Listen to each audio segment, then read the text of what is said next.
Madame, Monsieur, bonsoir. Bienvenue dans ce nouveau numéro de Buzz Première.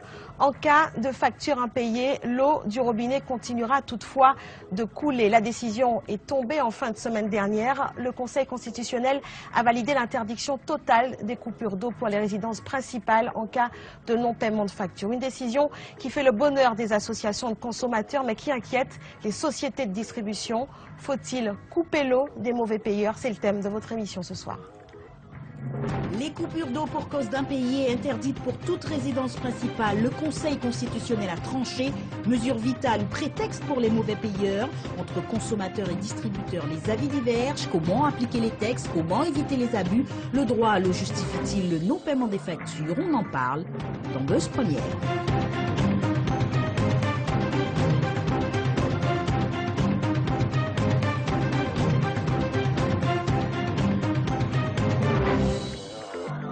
Deux invités avec nous ce soir pour débattre. D'un côté, Maggie Cellini, vice-présidente de Cap Excellence.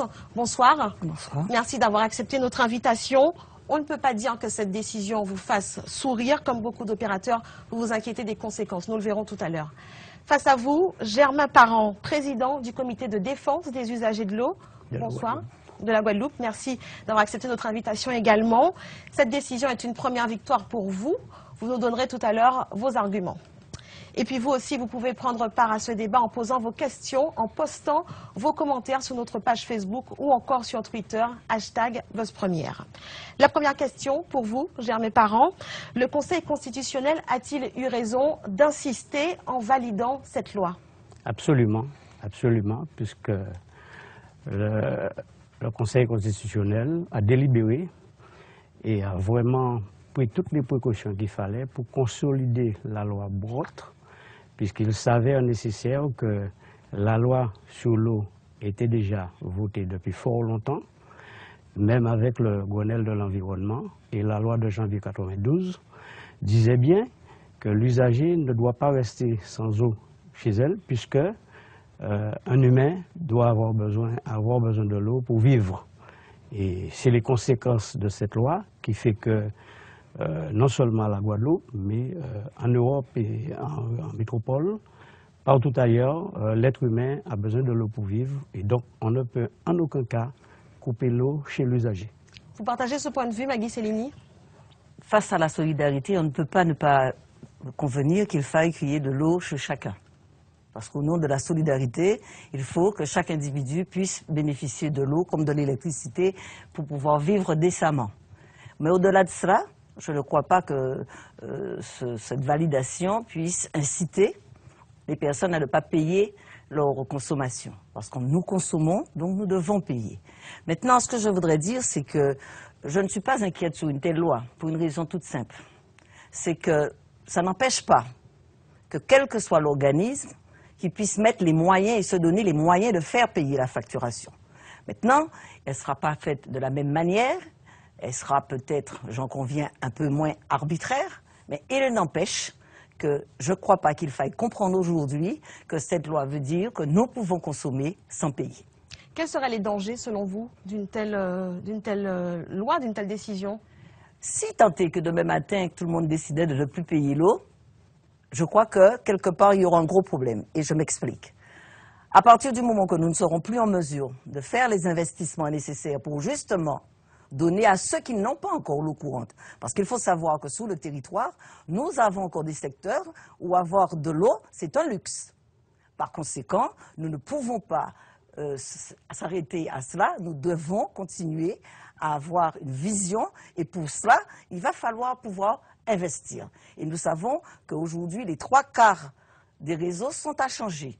Notamment les usines sont épuisées. Et qu'il y en a beaucoup qu'il va falloir reconsidérer, reconfigurer et même remplacer. Donc par conséquent, ce serait extrêmement grave et pour tout le monde, parce que nous ne pourrions pas assurer le service que justement que toute la population est en droit d'attendre.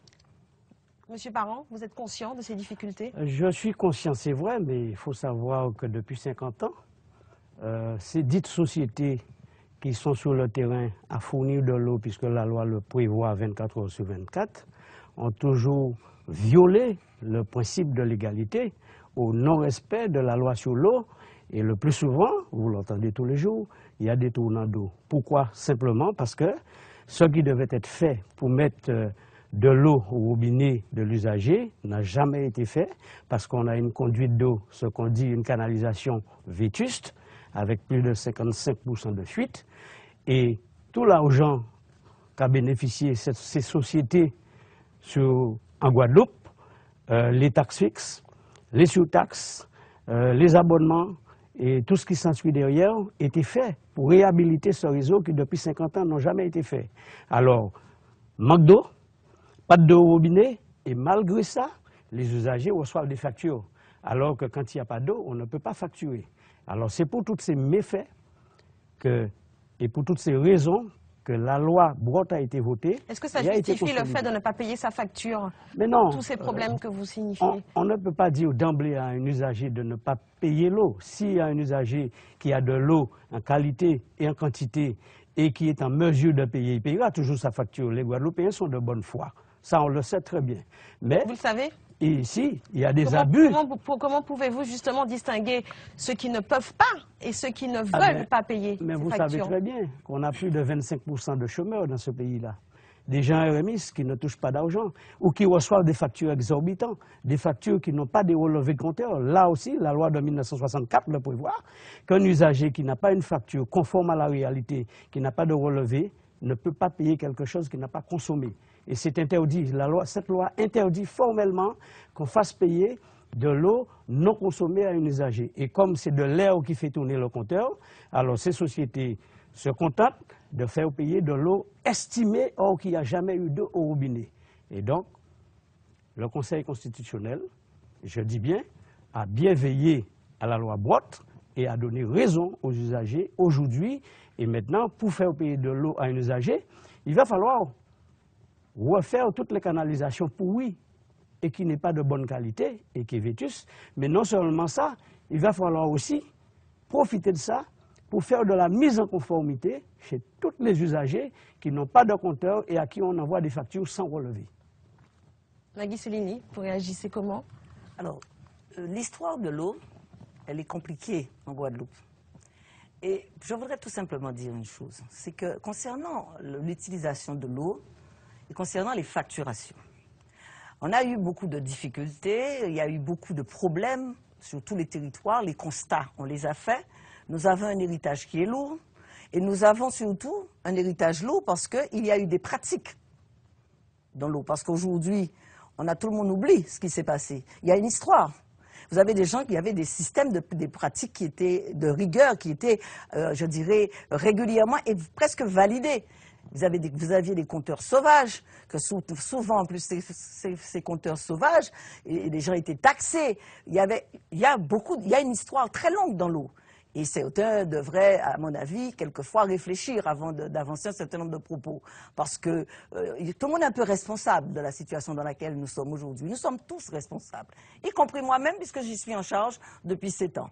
Maintenant, la volonté, puisque depuis que nous sommes arrivés et que nous avons récupéré, Cap Excellence a récupéré l'ensemble du patrimoine qui était en charge par le CIPA, nous avons mis en place l'ensemble sur le territoire des études, des constats. Maintenant, nous n'allons pas passer notre temps à vivre sur le passé. Nous devons regarder vers l'avenir. Alors justement, Germain Parent disait qu'il fallait résorber toutes les canalisations pour obliger les gens à payer l'eau. Vous pensez que c'est une solution? Attendez, je ne sais pas, je ne comprends pas d'ailleurs l'expression résorber les canalisations. Le constat, c'est qu'il y a des canalisations qui ne sont plus en mesure d'avoir un taux de rendement suffisant. Le taux de rendement aujourd'hui est de 50 à 60%. Dans certaines zones, c'est encore beaucoup plus dramatique. Alors, qu'est-ce qu'il faut faire? À partir du moment que nous avons fait ce constat, il faut remplacer ces réseaux. Mais pour remplacer ces réseaux, il faut mettre en place des systèmes d'investissement. Il faut des moyens. Il faut monter les dossiers, parce que c'est pas simple, il faut monter les dossiers. Et quand M. Parent parle de taxes positionnées, oui, je suis tout à fait d'accord. Peut-être que tantôt, il y a quelques années de cela, on a eu, je dirais, des dérives. Jusque-là, je veux bien l'accepter.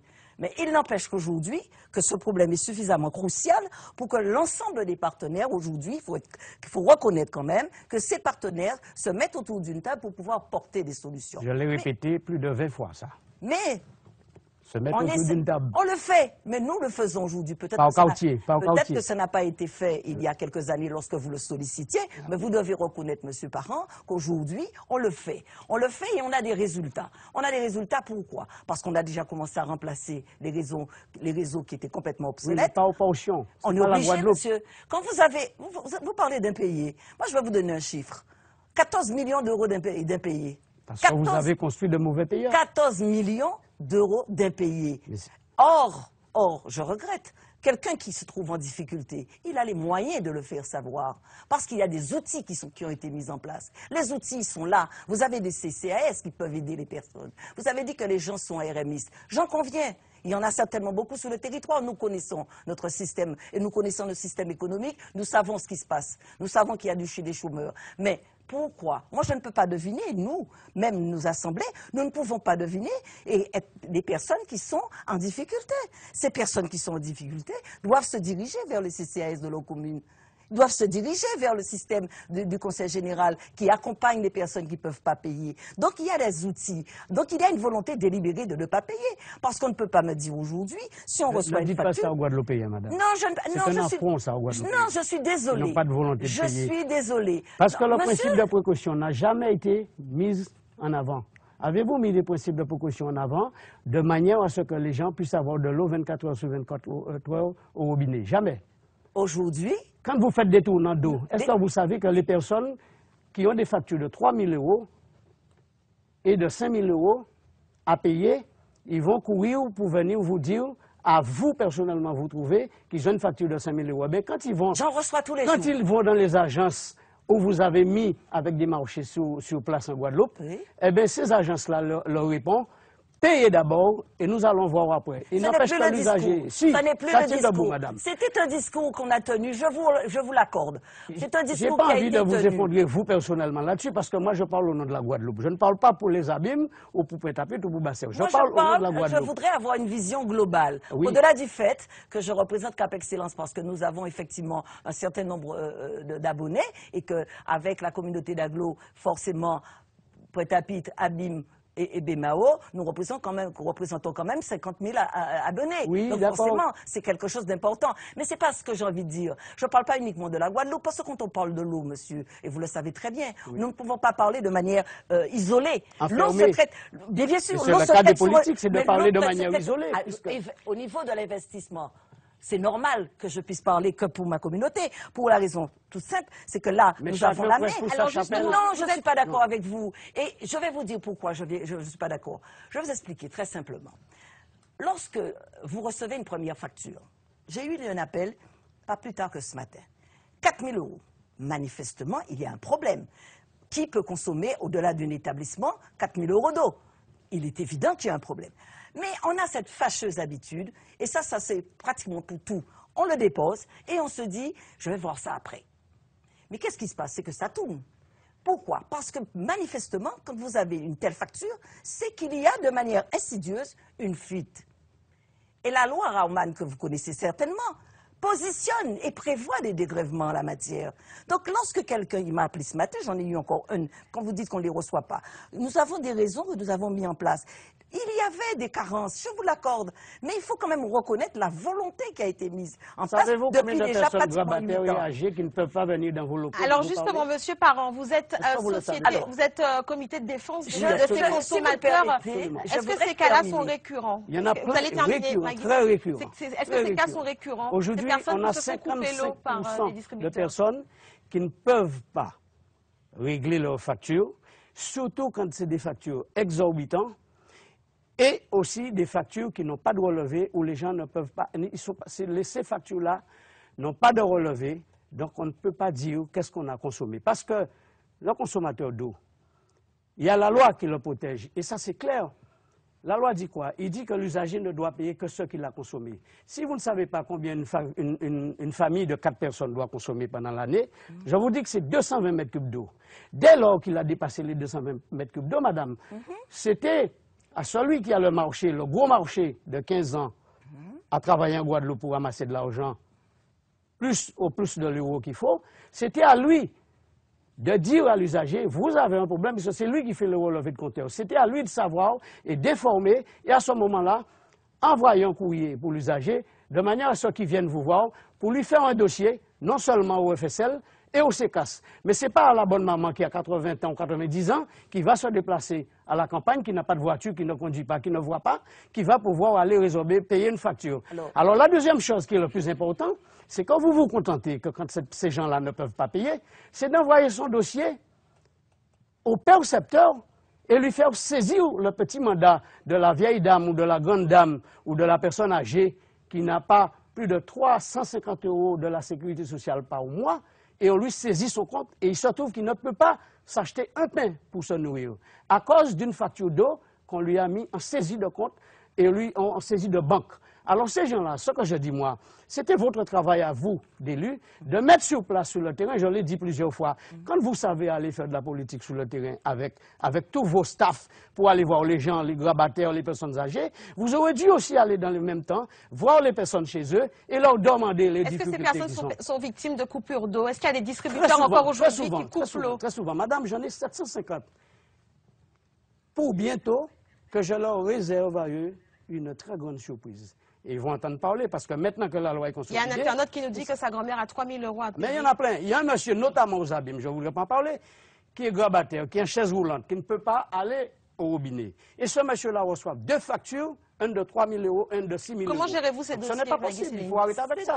Et son compte est coupé à la banque, madame, maintenant, le monsieur. Il ne peut pas aller avec sa carte de poste, aller retirer 50 € pour aller se nourrir. Donc, ce n'est pas toujours facile. Mais je dis que moi, je ne suis pas élu à ce niveau-là. C'est votre travail. Je suis désolé. La Guadeloupe a besoin de l'eau. C'est à vous de savoir comment faire. Le principe de précaution est là. La loi de janvier 92, elle est là.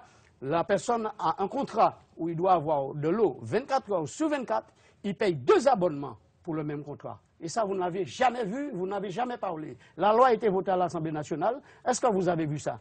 Il paye 2 abonnements pour une même facture. Il paye l'abonnement pour l'assainissement et il paye l'abonnement pour l'eau potable. Alors on fait payer 2 abonnements à un usager pour le même compteur. Je peux vous dire une chose, nous ne pouvons pas réparer les erreurs de 50 ans en 4, 5 ans ou en 3 ans. Ça là-dessus, il faut que nous acceptions cette idée-là. On peut travailler dessus. On peut travailler dessus. D'accord. Et nous vous Tenez compte de ça. Nous vous avons reçu et à partir des éléments que vous nous avez fournis, il y a un travail qui est fait. Oui. Donc là-dessus, vous ne pouvez pas dire que nous n'avons pas pris en compte les éléments que vous avez m'avez reçu il y a 1 an, madame. Mais on travaille, monsieur, parce que figurez-vous... Mais madame Salona, je me permets de nommer son nom. Par contre, si vous permettez, parce que ça fait un moment que vous parlez et que j'aimerais bien en placer une. Pour 2 raisons. C'est que quand vous vous permettez de dire que les personnes sont rabataires et qu'ils ne voient pas, qu'ils sont dans une maison seule, je suis désolée. Non, je suis désolée. Il ne faut pas que vous donniez cette image-là. Ah si? Parce que, non, ah, si. non, il y a des gens qui s'occupent de leurs parents. Tour de la Il y a des gens qui s'occupent de leurs parents. Vous avez des systèmes d'aide sociale qui vont sur place. Oui, mais ce sont ces gens-là qui s'occupent. Non, je ne peux pas vous laisser agresser les gens avec des paroles comme ça. Non, madame. C'est faux ce que vous dites là. C'est vous qui agressez les gens en ne leur donnant pas de l'eau au robinet. Non, c'est pas vrai ce que vous dites là. Parce qu'on vous savez que c'est un crime contre l'humanité de ne pas donner de l'eau à un usager. Nous accompagnons ces personnes et nous portons, il y a des éléments à mettre en place. Souvent, ils sont accompagnés, ils ont des aides sociales qui viennent sur place. En période d'élection seulement, non, je ne parle pas de moi, parce que je ne parle pas de nous qui allons faire la campagne. Je parle des personnes qui sont habilitées. Alors, on va revenir sur la loi. On va revenir sur la loi. J'aimerais terminer, si vous le permettez. Parce que je n'ai pas fini s'agissant du dégrèvement. Parce que lorsque nous faisons le constat, effectivement, qu'il y a une fuite, nous avons l'obligation de faire un dégrèvement. Parce qu'à partir du moment qu'il est démontré que c'est sur la canalisation qu'effectivement il y a une fuite, nous devons appliquer des dégrèvements. Combien de temps vous le faites, ça? Et nous le faisons. Combien de temps? Monsieur, excusez-moi, je ne suis pas responsable. Je ne suis pas responsable de ce qui s'est passé depuis 50 ans. Oui, je suis désolée. Pour le moment, ce que nous essayons de faire, c'est de porter des solutions. Mais vous avez dit non. Quand quelqu'un a une facture de 3 000 €, il est évident que la première chose que nous vérifions, c'est le compteur. À partir du moment que nous vérifions justement le fonctionnement du compteur et que nous décelons, nous qui avons une anomalie, nous faisons des dégrèvements. Ça se fait, il faut pas... Je ne comprends pas l'image que vous voulez véhiculer et penser... L'image... Alors, on va revenir, on va avancer dans le débat. Il y a une histoire. Je viens de vous expliquer un truc. Il y avait des gens qui... On va avancer dans le débat. Écoutez-moi, on va avancer dans le débat et revenir sur la loi. Vous avez des gens qui posent des compteurs et des compteurs sauvages. On va revenir sur la loi. Et ceux-là même qui défendent, bien souvent, on parce que vous on leur donnez va pas revenir. Parce que bien souvent, ceux-là même qui défendent... On va interrompre le débat là, si vous m'écoutez pas. On va revenir sur la loi Broad, la loi qui vient d'être appliquée. Comment peut-elle s'appliquer en Guadeloupe quand on connaît les difficultés que nous rencontrons déjà pour les réseaux? s'appliqueront de toute façon comme la loi l'exige. Nous sommes dans un pays de droit. Excusez-moi, je ne vois même pas pourquoi on se pose la question. Un texte de loi est là, il va s'appliquer parce que nous sommes dans un pays de droit et que pas forcément nous allons l'appliquer. Donc il faut Par mettre contre, en norme. nous allons, comme je viens de dire, nous allons assumer et tout le monde va devoir Quels vont être assumer. vos moyens de pression alors aujourd'hui? Madame, je suis désolée, je viens de dire quelque chose de très clair. Nous sommes un pays de droit. Ça veut dire qu'il y a effectivement... Comment allez-vous contraindre ces personnes qui ne paient pas à payer? Il y a des procédures qui existent, puisque justement, nous sommes dans un pays de droit, et qu'à partir de ces procédures que nous allons mettre en place, nous allons être beaucoup plus vigilants, parce que nous n'aurons plus les mêmes procédures. Je voudrais rappeler une chose, c'est que la loi précise qu'il s'agit uniquement de l'habitat principal. Ça, c'est la première chose. Résidence principale, effectivement. Nous sommes bien d'accord. Ça, c'est la première chose. La deuxième chose, les collectivités et les entreprises ne sont pas concernées. Donc, par conséquent, on a une marge de manœuvre, on a la possibilité d'avoir une vision et de prendre les décisions. Alors, il s'agira pour Vous savez très bien, madame, que les grosses entreprises et les hôtels, le plus souvent... Je n'ai pas d'hôtel sur mon territoire. Alors, par contre, je vous mets à l'aise. Je ne sais pas, mais je vous dis... Je vous mets à l'aise, s'agissant de ça. Je défends la Guadeloupe, madame. Et je sais ce que je dis. Mais il y a même des collectivités comme vous qui ne payent pas aussi, si vous voulez le savoir. Alors, vous ne m'apprenez rien, parce que nous avons mis en place, effectivement, depuis tantôt, un certain nombre de procédures pour justement ceux qui ne paient pas puissent payer. Vous savez, je viens de dire une chose qui est fondamentale. Oui. J'ai dit que nous sommes dans un pays de droit. Mais c'est donc, celui qui s'agissant doit des collectivités, 50 € d'eau ou nous 100 avons € les d'eau. moyens. Il faut que tout le monde soit... J'ai parlé d'une chose, j'ai utilisé un mot qui était, à mon avis, très important, au nom de la solidarité. Et ça veut tout dire. Ça veut dire simplement que chacun devra payer à son niveau et à l'utilisation. Oui, alors, la loi prévoit également... Alors, pour les payer, mais il doit payer l'abonnement, il doit payer les taxes qu'il Mais non, avant l'abonnement, il doit payer l'eau. Il doit payer l'eau. Mais il n'y a pas d'eau, madame, il paye quoi? Il n'y a pas d'eau au robinet, il paye quoi? Alors, chaque année, il y a des tours d'eau. Désormais, la loi, alors, nous avons des tours d'eau. Il n'y aura plus de coupure d'eau, on l'a compris. La loi prévoit désormais pour les distributeurs de réduire le débit de l'eau. N'est-ce pas léger comme procédé, comme moyen de pression? Même là, de toute façon, ça ne résoudra pas le problème. Il faut pas se leurrer. Et là, d'ailleurs, il y a encore des discussions là-dessus. J'aime autant vous le dire. Hein. Ce n'est pas encore validé qu'on puisse effectivement pratiquer de manière, je dirais, réglementaire la pression. Pour que le début ça demande une organisation particulière, notamment pour les compteurs collectifs et les compteurs... De toute manière, je suis pour que ceux qui peuvent payer puissent payer. Eh ben, heureusement. Je suis tout à fait d'accord. Ceux qui peuvent payer, mais qui payent à juste titre un relevé de compteur identifié avec un nombre de mètres cubes. Mais dès qu'il y a des compteurs, des factures, estimées, je dis, je ne suis pas d'accord. Parce que la loi prévoit un certain nombre de règles où on doit respecter que du côté de l'usager, mais du côté aussi du fermier ou du syndicat ou du régime. Non, alors cette loi avait déjà été appliquée en 2013. On revient là-dessus 2 ans après. Est-ce que vous pensez vraiment que ça va changer les choses? Puisque malgré tout, certaines sociétés de distribution ont été condamnées, on l'a vu dans l'Hexagone. Est-ce que le fait de remettre une couche, ça va vraiment changer les choses? Parce qu'on n'est pas beaucoup le de chat choses, qui se mord la queue, beaucoup finalement. de choses. Première chose. Est-ce qu'il va y avoir des contrôles? Qu'est-ce que ça va changer? Il faut qu'ils mettent des contrôles en place, mais forcément, on n'aura plus le droit de saisir le compte à... je le dis toujours, une personne qui ne sait pas se défendre pour lui prendre une petite pension par le biais du percepteur. Et aussi, on aura à prendre des précautions à savoir est-ce que la personne a vraiment débité de l'eau au compteur. Ou si la personne a une fuite, il va falloir qu'eux, ils trouvent la solution à régler cette fuite avant de facturer. Et on n'aura plus de pression à envoyer des agents sur le terrain, mettre à clé les personnes, fermer l'eau chez eux. Donc, il y a quand même, au bénéfice de l'usager, bon nombre de choses. Et c'est là où j'en suis tout à fait d'accord. Maintenant, tant qu'il n'y a pas d'eau, il y a des tournants d'eau, on ne peut pas mettre en application des factures. C'est des tournants d'eau. La personne reste 24 heures, 2 jours, 72 heures, 8 jours sans eau, vous lui faites payer quoi? Vous lui faites payer de l'air parce que le compteur a tourné avec de l'air. Il est quasi impossible de dire à la personne, vous devez payer de l'eau. Ça, c'est pas possible, ça. Une solution? S'agissant des tours d'eau, je crois qu'il faut que nous puissions répondre aussi sur ça. Les tours d'eau sont mis en place, et vous le savez très bien, parce que justement, il y a effectivement, au niveau d'un certain nombre de secteurs, où les maisons sont très élevées ou très éloignées, et là aussi, il y a eu tout un travail qui est en train de se faire. Moi, ce qui me gêne un peu, c'est qu'on a l'impression qu'il y a 50 ans, il y avait une procédure, et qu'aujourd'hui, on est toujours au même stade. Non. C'est ça que moi j'ai envie que vous reconnaissiez. C'est qu'aujourd'hui, il y a vraiment une volonté, depuis déjà presque une décennie, un petit peu moins, où effectivement, il y a vraiment une volonté de porter des réponses. Parce que s'agissant des tours d'eau... Il n'y a pas de réponse aujourd'hui. Si, je suis désolée. Non. Je suis désolée. Vous parlez de la distribution, madame, chez vous. Je vous parle Vous des parlez de tours la d'eau. Les tours d'eau, c'est Non, quoi? vous Les parlez de tours la d'eau, distribution. c'est que nous ne pouvons pas distribuer Vous l'eau êtes jamais pour penché. chaque personne. Non, mais soyons Nous ne sérieux. pouvons pas distribuer l'eau. N'arrive pas. Parlez de la Les tours distribution d'eau, chez vous, c'est madame. parce que l'eau On n'arrive n'a pas. pas de réseau Non, en je- Guadeloupe qui est fiable, madame. Comment pouvez-vous véhiculer de l'eau dans une canalisation trouée, perforée? Donc, pour distribuer de l'eau, il faut avoir une bonne canalisation. Moi, je ne fais qu'une chose, c'est de réclamer à ce que les politiques, à nouveau, se remettent ensemble pour chiffrer ce qu'il faut C'est pour fait. faire une canalisation C'est générale, fait. madame. C'est fait. Alors, où est cet argent? C'est Elle est où? fait. Et où est cette Mais il canalisation? n'y a pas d'argent. Il n'y a pas d'argent, c'est ça le truc. Vous savez qu'en Il n'y a pas 2009, d'argent. il y a eu beaucoup de Il faut signatures monter pour des... dire qu'on va refaire une canalisation. En 2009. On est en a 2015 refait on refait des canalisations. Vous refaites des bouts de canalisation. On est chez obligé vous. de le faire au fur et à mesure. Non. Et je voudrais répondre, parce que vous ne me laissez pas finir ma phrase, et Non, je j'aimerais vous bien laisse pouvoir le parler, faire. gentiment. Vous avez le droit, madame. S'agissant des tours d'eau, je ne peux pas faire l'impasse sur cela. Et je ne peux pas ne pas dire cela.